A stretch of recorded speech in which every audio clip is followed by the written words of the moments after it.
Whoever would overthrow the liberty of a nation must begin by subduing the freeness of speech. Benjamin Franklin. I thought it'd be appropriate to start this video by quoting one of the founding fathers of the United States of America. I've often said here I'm a man of quotes. You can learn from quotes. And I think we ignore words like that at our peril. There's not a lot I can add to what has been said about what happened to Charlie Kirk yesterday. There are people who knew him personally. I did not. And there are people who are far more eloquent than I. But in a way, I did know Charlie Kirk because I watched a lot of Charlie Kirk videos. I followed the man's work. And I admired Charlie Kirk, a man who was half my age, who was far wiser than I am. Here's a guy who would walk onto a college campus and sit among people who despised him. He would sit with a smile on his face and with dignity and grace debate people because he wanted to hear what they had to say, and he would listen to them because that's what he believed in. As I heard so many people say yesterday, he died doing what he believed in. When I first got word of this yesterday, it's the time we live in, folks, but I immediately ran to my tablet, and I wish I hadn't watched the video. I saw his life literally spill out on a stage on a college campus in the United States after an assassin's bullet took his life. And although we're not really sure of everything that's going on here at this point, this person has not been apprehended. No doubt they did this because they didn't like what he had to say. I immediately thought about his family because I've seen him with his family, his wife and children who will no longer have a husband and a father. And then I immediately thought of the chilling effect this could have on other people who do similar things to what Charlie Kirk did. People on the right, like Ben Shapiro, who no doubt is going to be worried about the same thing happening to him and what kind of security he'll have just to go out and say what he believes.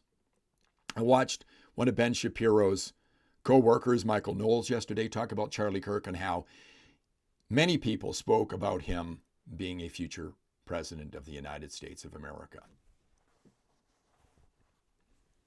And I immediately thought about Canada.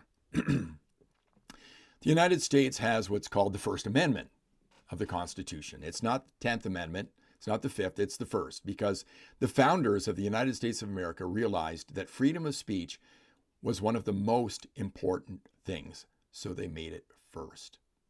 It's what Charlie Kirk believed in. In Canada, the Charter of Rights and Freedoms has your right to free speech, but it comes in at number 2.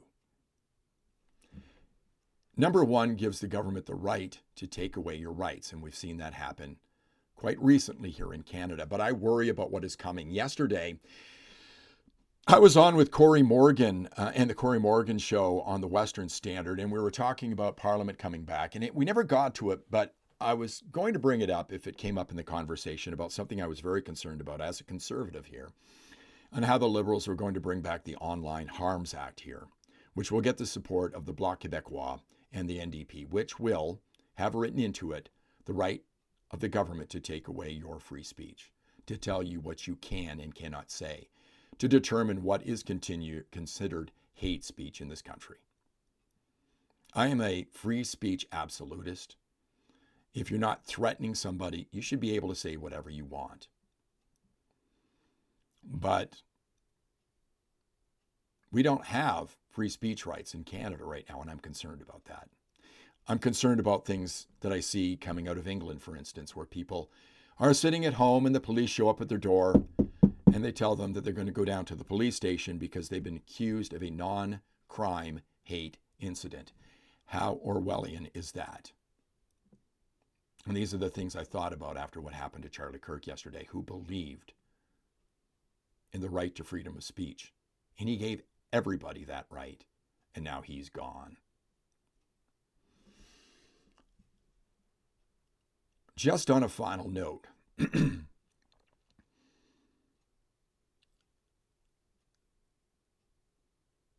Were you surprised by this yesterday?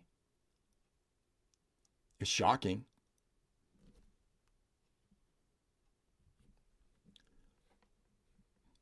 But when you have one side of the United States constantly calling the leader of the country, and that would be Donald Trump, worse than,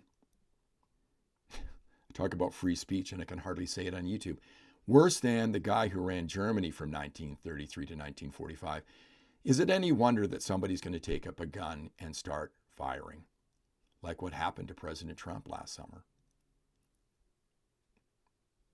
Like what happened to Charlie Kirk yesterday. Charlie Kirk was given a lot of credit for re-electing Donald Trump and for supporting him. Is it any wonder that something like this happened? And I see the hate that's spewed online for politicians here in this country. Maybe we should bring the temperature down just a little bit. I'm going to leave you with another quote from another great American, a famous black abolitionist. To suppress free speech is a double wrong. It violates the rights of the hearer as well as the rights of the speaker. Thank you very much for watching. Rest in peace, Charlie Kirk.